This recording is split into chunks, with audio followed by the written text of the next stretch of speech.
Hi అండి అందరికీ welcome to my channel ఎమగాబూరి. Don't forget to subscribe. నేను అయోధ్యలో వచ్చే వాళ్ళందరికీ నిత్యం అన్నదానం పెడుతున్నా, అన్నప్రసాదం ఇస్తున్నా. ఎవరు వచ్చినా కానీ ముందుగా నాకు ఇన్ఫార్మ్ చేస్తే వాళ్ళకి రెడీ చేసి పెడతా. ప్రస్తుతం 1000 మంది పైన వస్తున్నారు. మన తెలుగు వాళ్ళకి భోజనం దొరకదు అక్కడ, అందుకని అందరికీ ఉచితంగా పెడుతున్నా. ఇంతకుముందు రాముల వారికి 5 వెండి ఇటుకలు ఇచ్చాను శంకుస్థాపనకి. మోడీ గారు శంకుస్థాపన చేశారు కదా, నా అదృష్టం బాగుండి ఆ ఇటుకలతోనే శంకుస్థాపన చేశారు. దాని మీద ఇప్పుడు గుడి తయారైంది. తర్వాత రాముల వారికి బంగారు పాదుకలు చేయించా, వెండి పాదుకలు బంగారు పాదుకలు. వెండి పాదుకలు తీసుకొని దేశం అంతా అన్ని దేవాలయాల్లో పూజలు చేయించా. బంగారు పాదుకలు తీసుకొని రాముల వారి రామేశ్వరం నుంచి అయోధ్య వరకు నడిచి వెళ్ళాను. అది కూడా రాముల వారు నడిచిన దారిలో వెళ్ళా, డైరెక్ట్ వెళ్ళిపోకుండా వెళ్ళి ఇప్పుడు అక్కడే స్థిరనివాసం ఉంటున్నాను. తర్వాత ఇప్పుడు ధనుష్ చేయించా 14 కిలోలు. రాముల వారి వనవాసం 14 సంవత్సరాలు, అందుకని 14 కిలోలు చేసా. కిలో బంగారం 13 కిలోలు వెండి. ఇది రాముల వారికి కోదండరాముడికి వచ్చాయి, చేతిలో ఉంటుంది. ఫస్ట్ ఫ్లోర్లో వచ్చాయి రాముల వారి చేతులు. ఇప్పుడు నా మిస్సెస్ అక్కడే ఉంది అయోధ్యలోనే, నిత్యం అన్నప్రసాదం ఆమె చూసుకుంటుంది అక్కడ. చెన్నై అండి, జిఆర్టీ వాళ్ళు చేశారు. అలాగే నేను ఒక పెద్ద గుడి కడుతున్నా అయోధ్యలో. అంటే రాముల వారి గుడి ఉందిగా ఇంకెందుకు అనుకుంటారేమో. నేను పెట్టేది వంశవృక్షం. బ్రహ్మ దగ్గర నుంచి లవకుశుల తర్వాత కూడా 20 మంది ఉన్నారు, ఇంకా మొత్తం 64 మంది. తర్వాత సీతమ్మ వారి వంశం, చంద్రవంశం, సూర్యవంశం, చంద్రవంశం, మొత్తం 450 విగ్రహాలు వస్తాయి. అంటే రాముల వారి వంశంతో పాటు రాముల వారికి అనుబంధం ఉన్న ఎవరెవరు ప్రముఖ వ్యక్తులు, మహా ఋషులు ఉన్నారు కదా, సప్త ఋషులు, వాళ్ళకి ఎవరెవరు సాంగత్యం ఉందో అందరి విగ్రహాలు పెట్టిస్తున్నా. ఎందుకంటే మన ముందు తరాలు వాళ్ళకి తెలియాలి రాముల వారి వంశవృక్షం అంతా. అందుకని శాశ్వతంగా ఉండాలని పెద్ద స్థలం కూడా తీసుకున్నాం, ఒక 5 ఎకరాలు. అక్కడ పెడుతున్నాను. 5 సంవత్సరాల ప్రాజెక్ట్, అది రెడీ చేస్తున్నా. అలాగే ఇప్పుడు అయోధ్యలో అంటే మన తెలుగు వాళ్ళ తరఫున నేనేం పని చేసినా తెలుగు వాళ్ళ తరఫున చేస్తాను. అయోధ్యలో వాల్మీకి ఎయిర్పోర్టు, ఇక నేను వెళ్తూ వస్తూ పోతూ ఉంటాను కాబట్టి 2-3 సార్లు చూశాను, కానీ నాకు ఎందుకో లోటుగా అనిపించింది. అక్కడ ఒక విగ్రహం పెట్టిద్దామని గవర్నమెంట్ అప్రోచ్ అయితే పర్మిషన్ ఇచ్చారు, సెంట్రల్ గవర్నమెంట్. 16 అడుగుల వాల్మీకి విగ్రహం పెడుతున్నాను. ఆ విగ్రహం కూడా రెడీ అయిపోతుంది ఇప్పుడు. అది కూడా ఎవరన్నా సహకరించినా కానీ తీసుకుంటున్నా. ఎందుకంటే భక్తి నాకు ఒక్కడికే కావాలని కాదు, పుణ్యం అందులో అందరినీ భాగస్వామ్యం చేయాలి. ఎందుకంటే దైవ కార్యం, అందుకని ఎవరన్నా చేస్తే వీళ్ళు ఉన్న వాళ్ళు చేయొచ్చు. అనుగ్రహం మొదలు పెట్టాను, వర్క్ జరుగుతుంది ఫాస్ట్గానే. మార్చి ఏప్రిల్లో విగ్రహ ప్రతిష్టాపన అయోధ్యలో. అట్లా అన్ని కార్యక్రమాలు మీరు ఎవరు ఎప్పుడు వచ్చినా కానీ నాకు చక్కగా నాకు ఫోన్ చేస్తే ముందుగా అన్ని ఏర్పాట్లు చేస్తారు. రూములు కావాలన్నా అక్కడ 48 రూములు కూడా కట్టబోతున్నాను. వచ్చేవాళ్ళు ఇప్పుడు ఉన్నాయి, ప్రస్తుతానికి 4-5 ఆశ్రమాలు తీసుకున్నాను, మన హ్యాండ్ ఓవర్లో ఉన్నాయి. ఎవరు వచ్చినా అకామిడేషన్ అది ఏర్పాటు చేస్తా అయోధ్యలో. నా నంబర్ కూడా నోట్ చేసుకోండి, 9550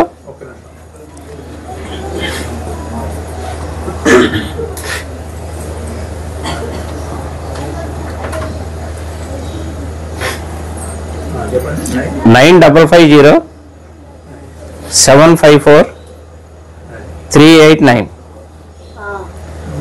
చల్లా శ్రీనివాస్ శాస్త్రి అయోధ్య అని పెట్టుకోండి. ఇంకా నేను ఉండబోయేది అక్కడే, హైదరాబాదే మాది కానీ వండికొండ, కానీ ప్రస్తుతం ఇంకా షిఫ్ట్ అయిపోయినాం అక్కడే ఉండి వచ్చే భక్తులకి సహాయం చేద్దామని అక్కడే ఉంటున్నాయి. ఇంకా రామ భక్తులకి సేవ చేసుకునే భాగ్యం ఇప్పించాడు రాముల వారు నాకు. ఎందుకంటే నిన్నే బాలరాముడు ప్రతిష్ట నిన్నే 1 year. అందుకే మా ఆవిడ అక్కడ ప్రసాదాలు తయారు చేసి మాకు అవకాశం ఇచ్చారు. ఇప్పుడు 6 రోజులు మొత్తం లోపల ప్రసాదాలు పంచే అవకాశం కూడా ఇచ్చారు. నిన్న మొదలైంది కార్యక్రమం, అందరికీ వినియోగిస్తున్నాం. 9550 754 389. చల్లా శ్రీనివాస్ శాస్త్రి అయోధ్య. ఓకేనా, ఎవరు ఏ టైంలో చేసినా కానీ నేను అందుబాటులో ఉంటా. విన్నారు కదండి చల్లా శ్రీనివాస్ శాస్త్రి గారు ఏం చెప్పారో. మీరు ఎవరికైనా అయోధ్య వెళ్ళినప్పుడు రూమ్స్ కావాలన్నా లేకపోతే ఏమన్నా హెల్ప్ చేయాలన్నా దేవుడికి సంబంధించి ఆయన్ని కాంటాక్ట్ అవ్వండి. ఆ తర్వాత మేము మూవీకి వచ్చేసాం చూడండి, హౌస్ ఫుల్ అంట సంక్రాంతి టైంలో. అదే మూవీ చెప్పండి, సంక్రాంతికి వస్తున్నా మూవీకి. ఓకేనా, ఇప్పుడు పాపం అన్నీ ఆన్లైన్లోకి ఇచ్చేసాడండి. ఆన్లైన్లోకి ఇచ్చేస్తే ఇప్పుడు ఆన్లైన్లో తీసుకునే వాళ్ళు ఉంటారు, కానీ ఆఫ్లైన్లో తీసుకునే వాళ్ళకి పాపం టికెట్స్ లేవు. కొంతమంది ఆఫ్లైన్లో తీసుకుందామని చెప్పి వచ్చారండి, పాపం హౌస్ఫుల్ అని చెప్పి వెనక్కి వెళ్ళిపోయారు. అన్నీ ఆన్లైన్లో ఇచ్చేస్తే ఎలాగా, కొన్నన్నా ఆఫ్లైన్లో ఇవ్వచ్చు కదా పాపం. గేమ్ చేంజర్ కూడా బాగుందండి మూవీ, అది కూడా చూసాను నేను.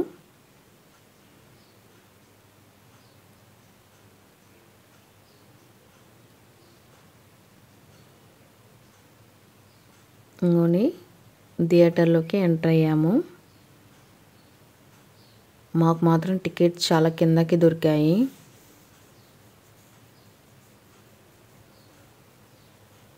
అప్పటికప్పుడు అనుకుని వెళ్ళాము, సో అందుకని కిందకి వచ్చేసాయి అన్నమాట. ఎల్ వచ్చింది మాకు.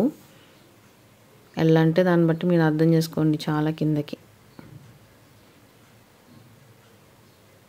కానీ ఎల్ అయినా బాగానే ఉందిలేండి, ఎందుకంటే దగ్గర గంట చూసాము. Not bad. మూవీ స్టార్ట్ అయిపోతుంది. విక్టరీ వెంకటేష్ చూడండి, ఆయన ఎన్ని సినిమాలు తీశారో, ఎన్ని క్యారెక్టర్స్, అవన్నీ వేయడం వల్ల అందరికీ తెలుస్తుంది ఈ తరం వాళ్ళకి.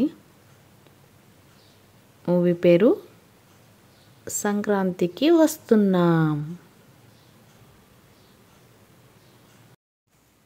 Thank you for watching this video. Don't forget to subscribe. Bye.